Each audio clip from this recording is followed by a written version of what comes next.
வணக்கம் தோழர்களே, இது உங்கள் ஆதவன் பாடசாலை. இது வரைக்கும் பார்த்திங்கனாக்கா நம்ம தமிழ் இலக்கணம், அதாவது 10வது தமிழ் இலக்கணத்தில் 2 எபிசோடு போட்டிருக்கோம். அதில் மொதல் 2 இயல் முடிச்சிட்டோம். இப்போ 3வது இயலில் இருக்கக்கூடிய இலக்கணம் பார்க்க போகிறோம். இதில் பார்த்திங்கனாக்கா இதுக்கு முன்னாடி நம்ம தொகைநிலை தொடர் பார்த்துருப்போம். இதில் தொகைநிலை தொடர் பற்றி பார்க்க போகிறோம். தொகைநிலை தொடர் எத்தனை வகைப்படும் அப்படின்னா 9 வருங்க. தொகை அப்படின்னு கேட்டால் 6 வகை, தொகை 9 வகை. ஞாபகம் வச்சுக்கோங்க, கொஸ்டின் கேட்பாங்க. இப்போ தொகைநிலை தொடர் இதுக்கு முன்னாடி நம்ம என்னென்ன பார்த்தோம் அப்படின்றத பார்க்காதவங்க இதுக்கு முன்னாடி வீடியோவில் இருக்கும், அதை நீங்கள் போய் பார்த்துருங்க. கீழே டிஸ்கிரிப்ஷனில் பார்த்தீங்கன்னாக்கா லிங்க் தரோம், அதை பார்த்துருங்க. அதுக்கப்புறம் தொகைநிலை தொடர் பாருங்கள். அது பார்க்கலனாலும் இது புரியும், இருந்தாலும் அதையும் தெரிஞ்சுக்கோங்க. இப்போ தொகைநிலை தொடர் 6 வகைப்படும். தொகைநிலை தொடர் அப்படின்னு கேட்டாக்க 9 வகைப்படும். 9 வகை என்னென்ன அப்படின்னாக்க இங்கே பார்த்தீங்கன்னாக்க ஃபஸ்ட்டு எழுவாய் தொடர் அப்படின்னு இருக்கா. எழுவாய் தொடர் இருங்க வரேன் ஒரு நிமிஷம். இந்த பாக்ஸில் கொடுத்துருக்காங்க பாருங்கள், தொகைநிலை தொடர்கள் என்னென்ன அப்படின்ட்டு. எழுவாய் தொடர், விழி தொடர், பெயரெச்ச தொடர், வினைமுற்று தொடர், வினையெச்ச தொடர், இடைச்சொல் தொடர், வேற்றுமை தொடர், உரிச்சொற்றொடர், அடுக்கு தொடர் அப்படின்னு சொல்லிட்டு தொகைநிலை தொடர்கள் 9 வகைப்படும். இப்போ தொகைனா என்னன்னு பார்த்தோம். நம்ம தொகைனா மறைந்து வருதல் அப்படின்னு பார்த்தோமா. அப்போ தொகைனா என்னன்னா எதுவுமே மறைஞ்சு வராமல் வெளிப்படையாக ஃபுல்லாகவே எல்லாமே வெளிப்படையாக வந்துச்சுன்னா அதை தொகைநிலை தொடர் அப்படின்னு சொல்லுவாங்க. தொகைனா ஏதாச்சும் ஒன்று மறைஞ்சு வரும். வேற்றுமை உறுப்பு மறைஞ்சு வந்தால் அதை வேற்றுமை தொகைநிலை தொடர் அப்படின்னு சொன்னோம். வேற்றுமை தொகைன்னு சொல்லுவோம். இப்போ இங்கே பார்த்தீங்கன்னாக்கா எதுவுமே மறைந்து வராமல் வெளிப்படையாக நார்மலாக வந்துச்சுன்னா அதை பார்த்தீங்கன்னாக்கா தொகைநிலை தொடர் அப்படின்னு சொல்லுவோம். இப்போது இதுதான் டெஃபினிஷன்லாம் முடிஞ்சுது. இப்போ நம்ம என்ன பண்ணலாம், ஸ்ட்ரைட்டாக உள்ளே போயிடலாம். ஃபஸ்ட்டு எழுவாய் தொடர் அப்படின்னு கொடுத்துருக்காங்களா. எழுவாய் தொடர்.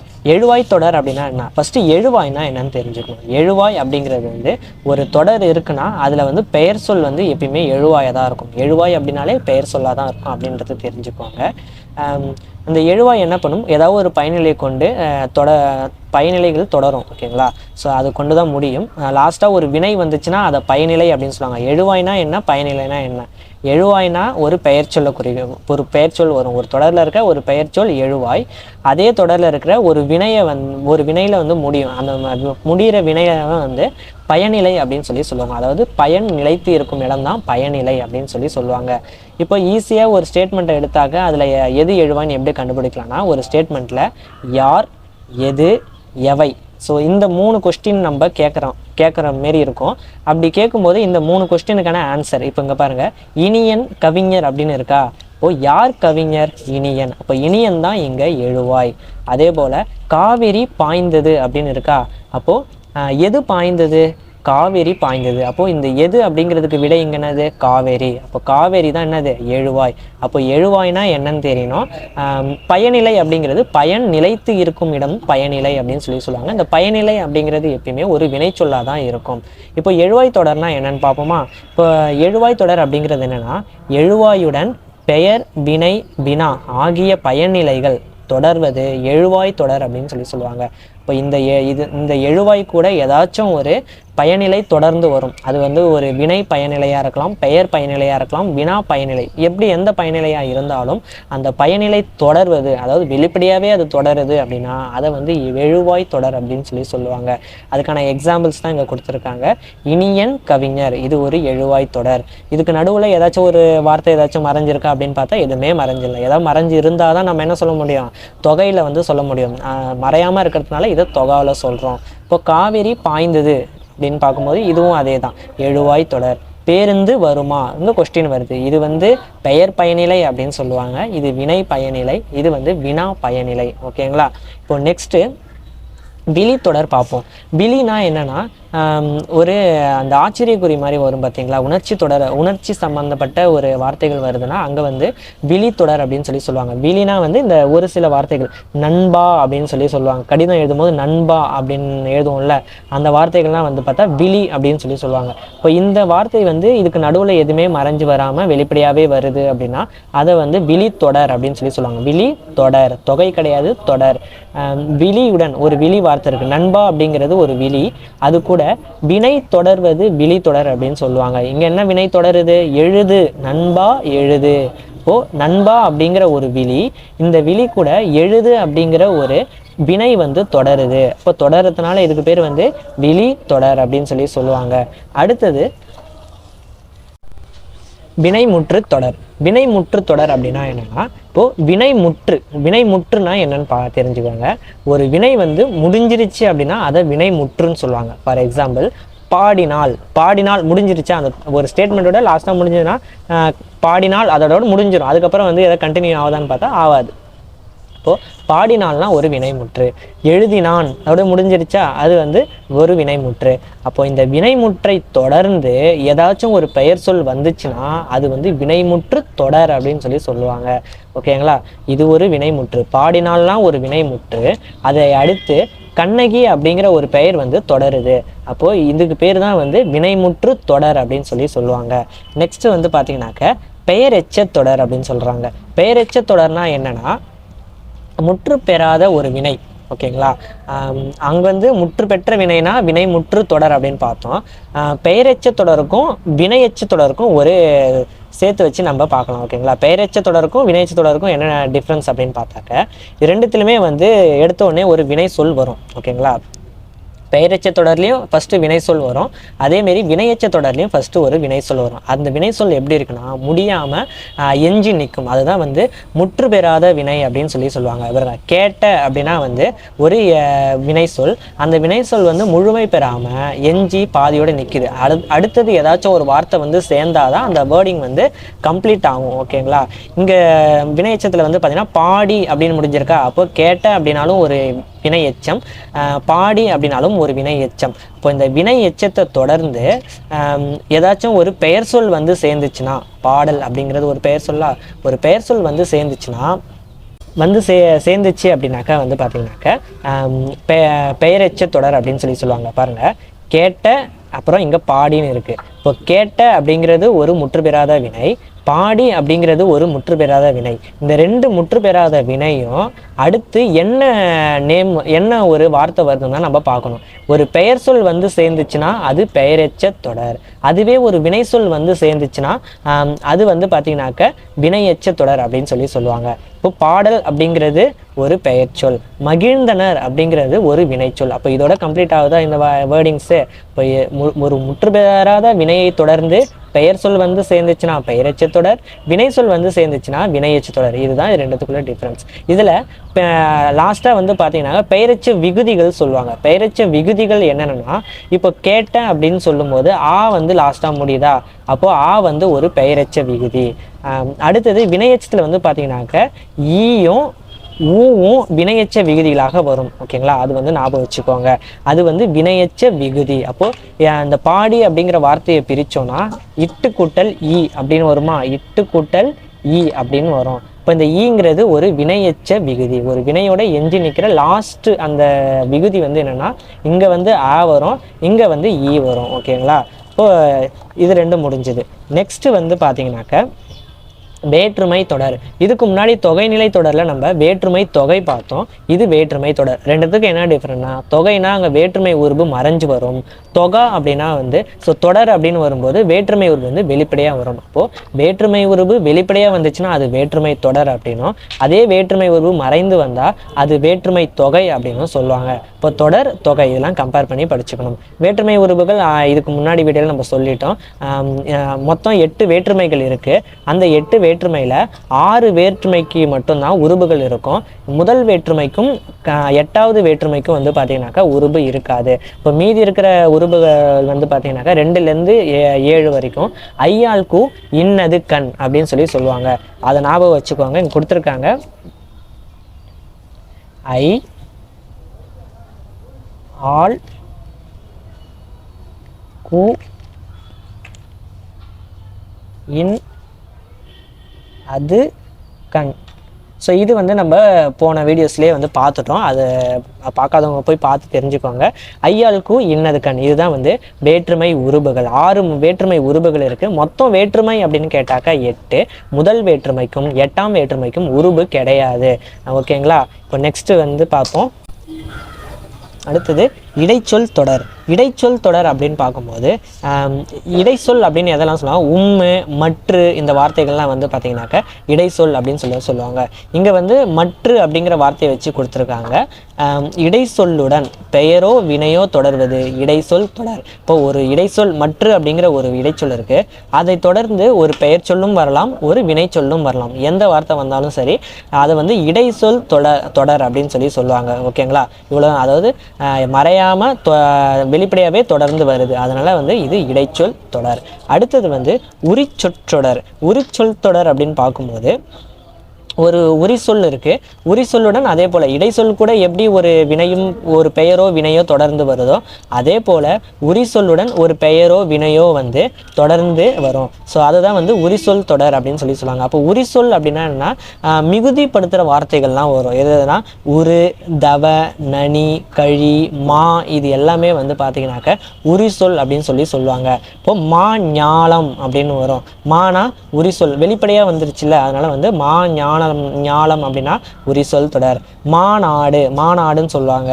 அப்புறம் வேற என்ன இருக்கு, உரு, தவ, நனி, இதெல்லாம் வந்து பார்த்தீங்கன்னாக்க உரிச்சொல் அப்படின்னு சொல்லுவாங்க. இங்கே வந்து எக்ஸாம்பிள் என்ன கொடுத்துருக்காங்கன்னா சால சிறந்தது. சால அப்படிங்கிற வார்த்தையும், அதாவது ஒரு வார்த்தையை மிகுதிப்படுத்துகிற வார்த்தை எல்லாமே வந்து பார்த்தீங்கன்னாக்கா என்ன இது உரிச்சொல் தான். ஓகேங்களா, இப்போ இந்த சிறந்தது அப்படின்னு சொல்லாமல் சால சிறந்தது மிகுதிப்படுத்தி சொல்கிறோமா, அப்போ இது வந்து உரிச்சொல் தொடர். இந்த உரிச்சொல் வெளிப்படையாகவே வருது, உரிச்சொல் தொடர். சாலனா உரிச்சொல்.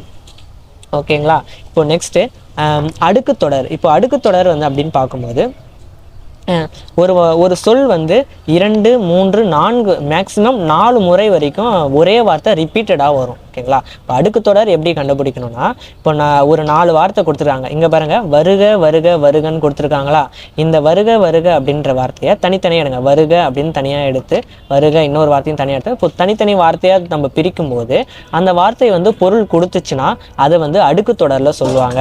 இப்போ அடுக்கு தொடருக்கும் இரட்டை கிளவிக்கும் நீங்கள் வித்தியாசம் பார்த்துக்கணும். அடுக்கு தொடர் மட்டும்தான் வந்து தொகாநிலை தொடரில் வரும், இரட்டை கிளவி அதில் வராது. ஸோ தொடர் இரட்டை கிளவி அதில் வராது, இருந்தாலும் கம்பேர் பண்ணி நம்ம தெரிஞ்சுக்கணும். ஏன் அப்படின்னாக்கா, ஸோ இது ரெண்டுத்தும் வந்து குழப்பறதுக்கான வாய்ப்புகள் இருக்குது. அடுக்கு தொடரா இரட்டை கிளவி ரெண்டுமே ஒரே மாதிரி வரும். இப்போ இரட்டை கிளவியை பொறுத்த வரைக்கும் ஒரு வார்த்தை வந்து 2 முறை மட்டும்தான் வரும், 2 டைம்ஸ் தான். இங்கே பாருங்கள், விறு விறு அப்படின்னு இருக்கா, கல கல, மலை மலை, சல சல, பல பல அப்படின்னு சொல்லிட்டு ஸோ டபுளாக மட்டும்தான் வரும், 2 டைம் மட்டும்தான் வரும். அது வந்து பார்த்தீங்கன்னாக்கா இரட்டை கிளவி. ஆனால் அடுக்கு தொடர் அப்படி கிடையாது, 4 டைம் 3 டைம் வரலாம், 2 டைமுக்கு மேலே வரும், 2 டைமும் வரும், 2 டைமுக்கு மேலே 3 டைமும் வரலாம், 4 டைம் வரைக்கும், மேக்ஸிமம் 4 வரைக்கும் வரும். 2 டைம்ல இருந்து 4 டைம் வரைக்கும் அடுக்கி வந்துச்சு அப்படின்னாக்கா அது அடுக்கு தொடர் அப்படின்னு சொல்லுவாங்க. இப்போது இரட்டை கிளவியில் வந்து பார்த்தீங்கன்னாக்கா இந்த வார்த்தையை நம்ம தனியாக பிரிக்கும் போது அந்த வார்த்தை வந்து பொருள் கொடுக்காது. இப்போ விரு அப்படிங்கிற வார்த்தையை மட்டும் தனியாக ஒரு வார்த்தையை தனியாக எடுத்தீங்கன்னா அது பொருள் தருமா, தராது. அதே போல் கலை அப்படிங்கிற வார்த்தையை பிரித்து பாருங்கள், இந்த கலைன்ற வார்த்தைக்கு ஏதாச்சும் பொருள் இருக்கா, கிடையாது. அதே போல் மலை அப்படின்னு சொல்கிறோமா, இந்த வார்த்தையை தனியாக பிரித்தோம் அப்படின்னாக்கா இதுக்கும் பொருள் கிடையாது. இது இந்தமாரி பொருள் கொடுக்கல அப்படின்னா அது இரட்டை கிளவி. அடுத்தது அடுக்கு தொடர் அப்படி கிடையாது. இந்த வார்த்தைகளை நம்ம தனித்தனியாக பிரிக்கும் போது அது வந்து பார்த்தீங்கன்னாக்க பொருள் தரும். பாம்பு அப்படிங்கிற ஒரு வார்த்தையை தனியாக எடுத்தால் அது பொருள் உண்டு. அதே போல் பிடி அப்படிங்கிற வார்த்தையை தனியாக எடுத்தால் அது வந்து பொருள் உண்டு. அப்போது அடுக்கு தொடருக்கும் இரட்டை கிளவிக்கும் வித்தியாசம் என்னன்னா, அது வந்து பிரிச்சா பொருள் தராது. இரட்டை கிளவி பிரிச்சா பொருள் தராது, அடுக்கு தொடர் பிரிச்சா பொருள் தரும். இவ்வளோதான். இது வரைக்கும் நம்ம வந்து பார்த்தீங்கன்னாக்க 9 தொகாநிலை தொடர் 9 வந்து பார்த்துட்டோம். ஓகேங்களா, இதில் ஒரு பாக்ஸ் கொஸ்டின் ஒன்று கொடுத்துருக்காங்க பாருங்கள். ஸோ இது வந்து என்ன அப்படின்னாக்கா கூட்டுநிலை பெயரெச்சங்கள் அப்படின்னு சொல்லுவாங்க. கூட்டுநிலை பெயரெச்சங்கள்லாம் என்னென்ன அப்படின்னா, ஒன்றிற்கு மேற்பட்ட வினையெச்சங்கள் சேர்ந்து பெயரை கொண்டு முடியும் அப்படின்னு சொல்லுவாங்க. அப்போது ஒரே ஒரு பெயரெச்சத்தை தொடர்ந்து, பெயரெச்சம்னா நம்ம என்னன்னு பார்த்தோம். பெயரெச்சம்னா என்னது, ஒரு முற்று பெறாத ஒரு வினையை தொடர்ந்து ஒரு பெயர் சொல் வந்துச்சுன்னா அது வந்து பெயரெச்ச தொடர் அப்படின்னு சொல்லி பார்த்தோம். ஓகேங்களா, இப்போது அதுவே வந்து ஒரு 2 முற்று பெறாத வினை வந்து அதை தொடர்ந்து ஒரு பெயரெச்சம் வந்துச்சுன்னா, ஒரு பெயர்ச்சொல் வந்துச்சுன்னா அது வந்து கூட்டுநிலை பெயரெச்சங்கள். அதாவது கூட்டுநிலை அப்படின்னா 2 வினை வரும். ஓகேங்களா, அதில் வந்து பார்த்தீங்கன்னாக்கா இந்த வேண்டிய, கூடிய, தக்க, இதெல்லாம் வல்ல, இதெல்லாம் வந்து பெயரெச்சங்களாக சொல்லுவாங்க. இதில் எல்லாமே சவுண்டில் முடியும். அதை வந்து வச்சு நம்ம பெயரெச்சம்ன்றதை கண்டுபிடிச்சிக்கலாம். ஃபார் எக்ஸாம்பிள் இங்கே பாருங்கள், கேட்க வேண்டிய பாடல். அப்போ கேட்க அப்படிங்கிறது ஒரு முடியாத ஒரு வினை, முற்று பெறாத ஒரு வினை. வேண்டிய அப்படிங்கிறது ஒரு முற்று பெறாத வினை. கடைசியாக பாடல் அப்படிங்கிற ஒரு பெயர் சொல்லை கொண்டு முடியுதா? இப்போது 2 முற்று பெறாத வினை வந்து ஒரு ஒரு பெயர் சொல்ல கொண்டு முடியும் போது அதை வந்து என்ன சொல்லுவாங்க? கூட்டுநிலை பெயரெச்சங்கள் அப்படின்னு சொல்லுவாங்க. இது வந்து தொகாநிலை தொடரில் வராது, பட் நம்ம வந்து தனியாக தெரிஞ்சுக்க வேண்டிய விஷயங்கள். அதே போல் சொல்லத்தக்க செய்தின்னு இருக்கா? சொல்ல அப்படிங்கிறது வந்து பார்த்தா ஒரு முற்று பெறாத வினை, தக்க அப்படிங்கிறது ஒரு முற்று பெறாத வினை, செய்தி அப்படிங்கிறது ஒரு பெயர் சொல். அப்போது 2 முற்று பெறாத வினை ஒரு பெயர் சொல்லோட லாஸ்ட்டாக முடியுது. ஸோ இதுக்கு பேர் வந்து கூட்டுநிலை பெயரெச்சங்கள் அப்படின்னு சொல்லுவாங்க. இப்போ வந்து நம்ம ஒரு ரிவிஷன் வந்து ஃபுல்லாக பார்ப்போம். இப்போது தொகைநிலை தொடர் எத்தனை? 6 வகைப்படும். தொகாநிலை தொடர் அப்படின்னா 9 வகைப்படும். இதெல்லாம் வந்து கொஸ்டின் டைரெக்டாக கேட்பாங்க. தொகைநிலை தொடர் எத்தனை, தொகாநிலை தொடர் எத்தனை அப்படின்னு கேட்பாங்க. ஓகேங்களா? இப்போ தொகாநிலை தொடரில் மொத்தம் 9 வகை என்னென்ன அப்படின்னா ஒன்று ஒன்றா ஒரு கிளான்ஸ் வந்து பார்த்துக்கலாம். ஃபஸ்ட்டு வந்து பார்த்தீங்கன்னாக்க ஃபஸ்ட்டு வந்து எழுவாய் தொடர் அப்படின்னு வரும். இந்த எழுவாய் தொடரில் வந்து பார்த்தீங்கன்னாக்க ஈஸி. நம்ம எழுவாய் அப்படிங்கிறது வந்து கண்டுபிடிச்சி எதுவுமே இல்லை, சிம்பிளாக ஒரு 2 வார்த்தைகள் வரும், 2த்துக்கு நடுவில் எதுவுமே மறைஞ்சிருக்காது. முதல்ல வந்து பெயர் சொல் வரும், அதாவது ஒரு பெயர் சொல், அதை தொடர்ந்து அதாவது எழுவாய் அப்படின்னு வரும், அதை தொடர்ந்து ஒரு பெயர் சொல்ல ஒரு வினாவோ இல்லை ஒரு வினையோ எது வேணாலும் வரலாம். ஓகேங்களா? 2த்துக்கு நடுவில் எதுவுமே மறைஞ்சு வராது. இது எழுவாய் தொடர் அப்படின்னு வரும். ஃபஸ்ட்டு எழுவாய் வந்துடும், அதை ஞாபகம் வச்சுக்கோங்க. நெக்ஸ்ட்டு விழி தொடரை பொறுத்த வரைக்கும் இந்த விழி வார்த்தை வரும், நண்பா அப்படிங்கிற மாதிரி. ஓகேவா? நண்பனே அப்படின்னு வரும், நண்பா அப்படின்னு வரும். ஸோ இதெல்லாம் வந்து விழி வார்த்தைகள் சொல்லுவாங்க. விழி வார்த்தை வந்தால் அது விழி தொடர். இந்த ஸ்டேட்மெண்ட்டே கொடுத்துட்டு நண்பா எழுது அப்படின்னு கொடுத்துட்டு இது வந்து என்ன தொடர் அப்படின்னு சொல்லி ஆப்ஷனில் கீழே கொடுத்துருவாங்க. ஓகேங்களா? இப்போ விழி தொடர் இதெல்லாம் வந்து கொஸ்டின் கேட்டிருக்காங்க டிஎன்பிஎஸ்சியில். ஸோ அடுத்தது வந்து பார்த்தீங்கன்னாக்க வினை முற்றுத்தொடர். வினை முற்றுத்தொடர்னா ஒரு முடிஞ்சு போன ஒரு வினையை தொடர்ந்து ஒரு பெயர் சொல் வந்து தொடரும், அது வந்து வினை முற்றுத்தொடர். ஓகேங்களா? அடுத்தது பெயரெச்ச தொடர் அப்படின்னா வினையெச்ச தொடர். இது 2த்தையும் கம்பேர் பண்ணி பார்த்துவாங்க. பெயரெச்ச தொடர்னா வந்து முற்று பெறாத வினை, அதை தொடர்ந்து ஒரு பெயர் சொல் வந்துச்சுன்னா அது பெயரெச்ச தொடர். அதே வினையெச்ச தொடர்னா முற்று பெறாத வினையை தொடர்ந்து ஒரு வினை சொல் வந்துச்சுன்னா அது வினையெச்ச தொடர். கூட்டுநிலை பெயரெச்சம்னு ஒன்று பார்த்தோமா? முற்று பெறாத 2 வினையை தொடர்ந்து ஒரு பெயர் சொல் வந்துச்சுன்னா அது கூட்டுநிலை பெயரெச்சம் அப்படின்னு பார்த்துருப்போம். அது வந்து தனி, இது கூட கம்பேர் பண்ணிக்காதீங்க. அடுத்தது வேற்றுமை தொடர் அப்படின்னா வேற்றுமை உருபுகள் வந்து பார்த்தீங்கன்னாக்க மொத்தம் 6 வேற்றுமை உருபுகள் பார்த்தோம். ஐயால் கூ, இன், அது, கண். இந்த 6 வேற்றுமை உருபுகளும் மறையாமல் வெளிப்படையாக வரும். இங்கே பாருங்க, கட்டுரையை படித்தால் ஐ வெளிப்படையாக வந்திருக்கா, அன்பால் ஆள் வெளிப்படையாக வந்திருக்கா, அன்பால் கட்டினார். ஸோ அறிஞருக்கு பொன்னாடை அப்படின்னு வருதா, கூ வெளிப்படையாக வருதா. அப்போது வேற்றுமை உருபுகள் வெளிப்படையாக வந்துச்சுன்னா அது வேற்றுமை தொடர்.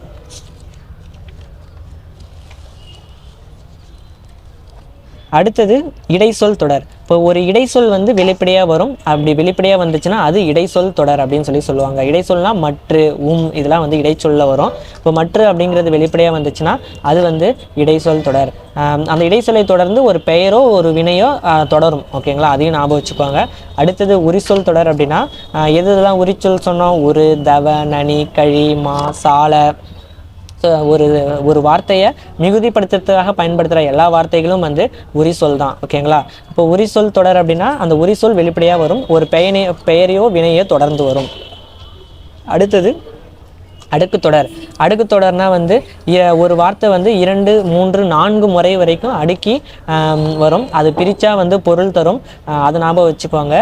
அதே போல் வந்து பார்த்திங்கனாக்கா இரட்டை கிளவி அப்படிங்கிறது 2 டைம் மட்டும்தான் வரும், அதை பிரித்தா பொருள் தராது. அப்போ அடுக்கு தொடர்னா என்ன, இரட்டை கிளவினா டிஃப்ரென்ஸ் நமக்கு தெரிஞ்சிருக்கணும்.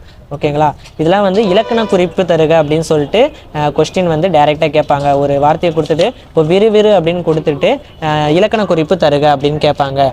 பலன்னு கொடுத்துட்டு இலக்கண குறிப்பு தருக அப்படின்னா இரட்டை கிளவி அப்படின்னு சொல்லணும். ஓகேங்களா? இப்போ வந்து பார்த்திங்கனாக்கா தொகாநிலை தொடர் இது வரைக்கும் நம்ம 3 இயல் வந்து நம்ம சேனலில் வந்து கம்ப்ளீட் பண்ணியிருக்கோம். ஸோ அடுத்த இயல் 4வது இயல் வந்து அடுத்த சேனல் நம்ம கண்டினியூ பண்ணுவோம். இப்போ இந்த 3 வீடியோஸோடைய இதுக்கு முன்னாடி போட்ட 2 வீடியோஸோட லிங்க்ஸ் வந்து பார்த்திங்கனாக்கா கீழே டிஸ்கிரிப்ஷனில் தரோம். அதை வந்து பார்த்து அந்த வீடியோ வந்து பாருங்கள். ஏதாவது டவுட் இருந்தால் கமெண்ட் செக்ஷனில் போடுங்க, நாங்கள் கண்டிப்பாக கிளியர் பண்ணுறோம். நன்றி தோழர்களே.